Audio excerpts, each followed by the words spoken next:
भगवान जगन्नाथ हर वर्ष 15 दिनों के लिए बीमार क्यों पड़ते हैं? कौन था वह भक्त जिसकी बीमारी स्वयं जगत के नाथ ने अपने ऊपर ले ली? कथा है स्नान पूर्णिमा की।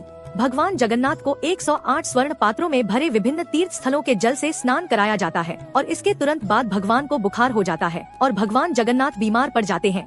फिर 15 दिनों के लिए वह विश्राम के लिए चले जाते हैं, जिसके दौरान मंदिर के पट दर्शन के लिए बंद कर दिए जाते हैं और 24 घंटे चलने वाली भगवान जगन्नाथ की रसोई को भी 15 दिनों के लिए बंद कर दिया जाता है।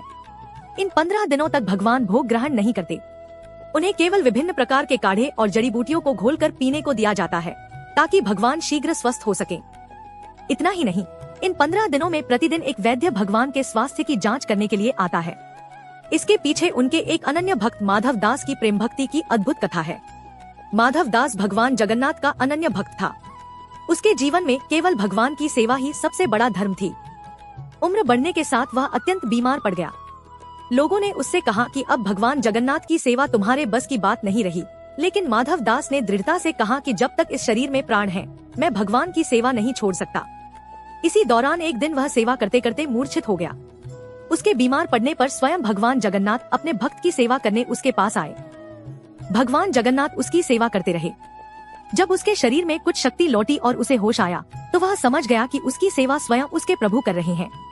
भाव विभोर होकर माधव दास ने पूछा, प्रभु, आप त्रिलोक के स्वामी होकर मेरी सेवा क्यों कर रहे हैं?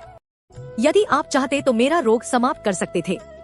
भगवान जगन्नाथ ने उत्तर दिया, भक्त की पीड़ा मुझसे देखी नहीं जाती, इसलिए स्वयं सेवा करने आया हूँ। परंतु प्रत्येक व्यक्ति को अपना प्रारब्ध भोगना ही पड़ता है। तुम्हारे प्रारब्ध में जो 15 दिनों का रोग शेष है, वह मैं अपने ऊपर ले रहा हूँ।